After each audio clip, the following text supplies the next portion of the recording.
Hello everybody, and welcome to the final part of my immense suffering that is this stupid Red Raptorite series. Now, without much further ado, let's just get into the video.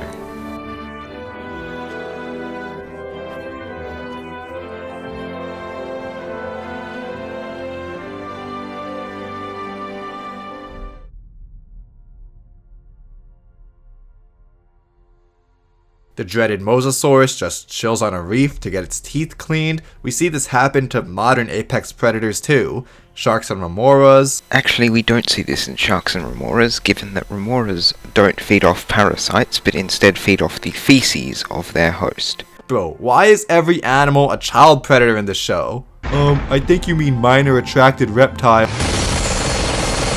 Please end my suffering. The one exception I'll make for these positives is the portrayal of Tethydraco.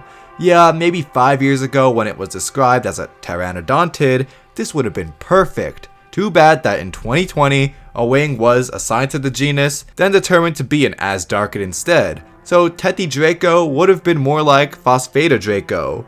Too bad for Red Raptorites that the reclassification of Tethydraco as a Asdarchid is not definitive, and it is still tentatively placed as either an Asdarchid or a Pterodontid. Now, let's go back to Velociraptor. The number of species belonging to the genus is unclear, with V. osmulske potentially being closer to Linhiraptor than V. mongoliensis. Then there's a recently named third species, V. vaderostrum. Actually, Velociraptor vaderostrum was not recently named, given that it was never officially named at all.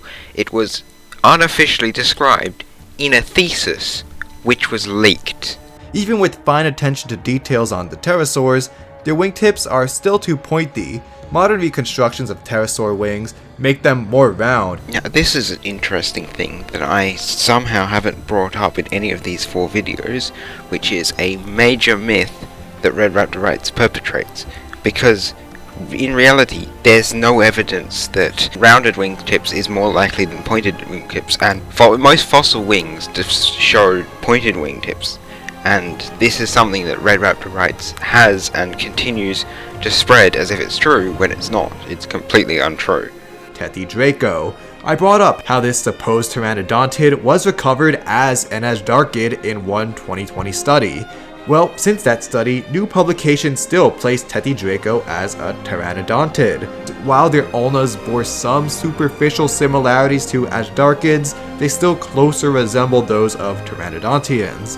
That means this portrayal of Tethydraco as a close relative of Pteranodon still works. Unfortunately for him, he's not off the hook with his corrections. In fact, he overcorrects.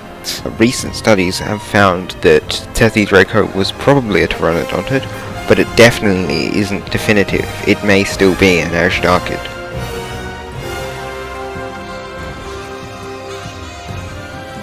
One unfortunate creature that's dead on arrival is their Dunkleosteus. The body size and shape now proposed for this supposedly 8 to 9 meter placoderm is radically different than the one presented here that's been haunting our nightmares since sea monsters. Rather, now we're given a shorter, more stout 4 meter fish with a big head.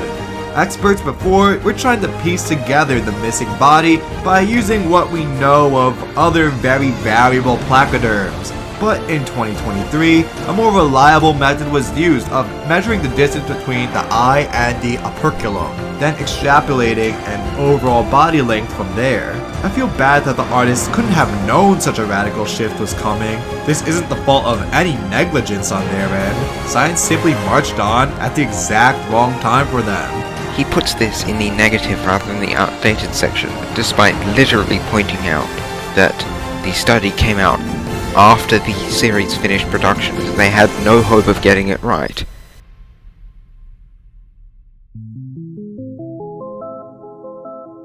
Iguanodon appeared about 126 million years ago in what is now Belgium and Spain. Yup, I intentionally did not include the UK in there because, long story short, that material has been reassigned to Mantellosaurus and Beryllium. Apparently Red Raptorites forgot that Iguanodon bernosartensis is also known from the Isle of Wight, which, last I checked, is part of Britain. Coolosuchus lived about 120 million years ago in Australia because everything there just wants you dead, even back then. I've said it before, and I'll say it again. Get a better fucking joke. I'm so fucking tired of people making the same, oh, Australian animals are really deadly jokes. Get something better.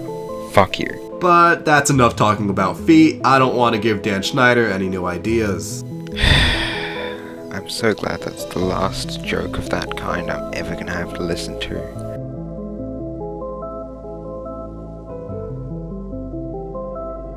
Each subject also possesses a smattering of pycnofibers, here called fur or fur-like structures, which is awesome to see so early on, while most others were neglecting this.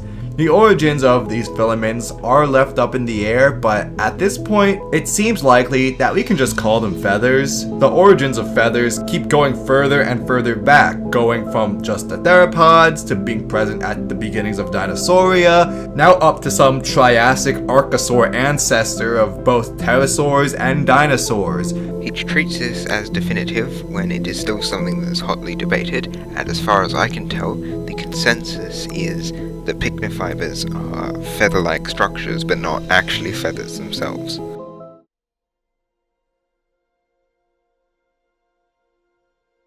They literally are aquatic monitor lizards, and we certainly get that. Mosasaurs are not literally aquatic monitor lizards. For them to literally be monitor lizards, they would have to be members of the so-called genus Varanus, or at the very least the order Varanoidea, which they certainly are not, being more closely related to snakes, in fact. In the first trailers, seemingly everyone overlooked it because it's cute. I noted how the proportions looked kind of off and weird, and I think I know why. It's the neck. The artist gave Zalmoxes that modern hadrosaur neck where it's chunky and filled with muscle and fat, something akin to Parasaurolophus, but I don't think it really works here with Zalmoxes. Whether you think it works has no weight on the scientific accuracy of the series. It's okay to have an opinion about the design, but you don't need to dedicate an entire segment to it in an accuracy review.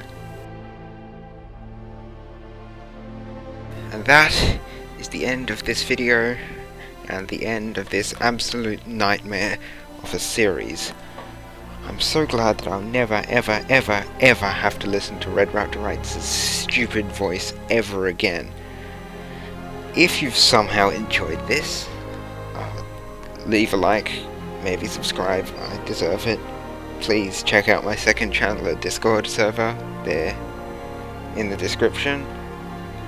And I will see you next time with something that doesn't make me want to set myself on fire. Goodbye.